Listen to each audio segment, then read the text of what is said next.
काश्मीरी। अरे कमी वापर पण अस्सल वापर। MDH काश्मीरी लाल मिरची पावडर।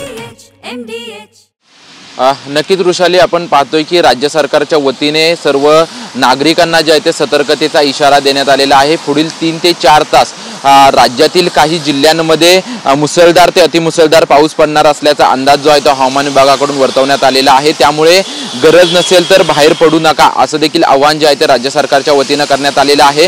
आणि हे सर्वांना संदेश जे आहेत ते मोबाईलच्या माध्यमातून आपत्ती विभागाच्या वतीने पाठवण्यात आलेले आहेत। आणि आपण जर सध्या मुंबईतली जर परिस्थिती पाहिली तर मुंबईमध्ये देखील अतिमुसळधार पावसाचा अंदाज जो आहे तो हवामान विभागाकडून वर्तवण्यात आलेला आहे। आणि मुंबईमध्ये आपण पाहतोय की सध्या संपूर्ण मुंबईमध्ये जे आहे ते ढगाळ वातावरण झाल्याचं आपल्याला पाहायला मिळतंय। कारण मान्सून जो आहे तो तळ कोकणामध्ये दाखल झालेला आहे। येत्या 2 ते 3 दिवसात मुंबईत आणि संपूर्ण राज्यात दाखल होईल असा अंदाज हवामान विभागाकडून वर्तवण्यात आला होता। आणि त्यानुसार मुंबईमध्ये रात्रीपासूनच मुसळधार पावसाने हजेरी लावली होती। सकाळपासून देखील मोठ्या प्रमाणात पाऊस पडतोय। त्यामुळे संपूर्ण मुंबईमध्ये जे आहे ते अदृश्य असं वातावरण जे आहे ते झाल्याचं आपल्याला पाहायला मिळतंय। आता जवळपास 8 वाजून गेल्यात तरी देखील संपूर्ण मुंबईमध्ये वातावरण जे आहे ते ढगाळ वातावरण असल्याचं आपल्याला पाहायला मिळते। त्याच्यामुळे नागरिकांनी देखील सतर्क राहावं असं आवाहन जे आहे ते राज्य सरकारच्या आपत्ती विभागाच्या वतीने करण्यात आलेलं आहे। त्याचसोबतच रेल्वे वाहतूक आणि जर रस्ते वाहतूक आपण जर सध्या पाहिली तर रस्ते वाहतूक जे आहे ते सध्या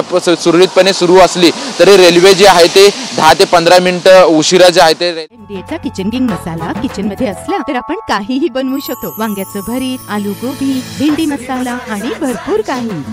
MDH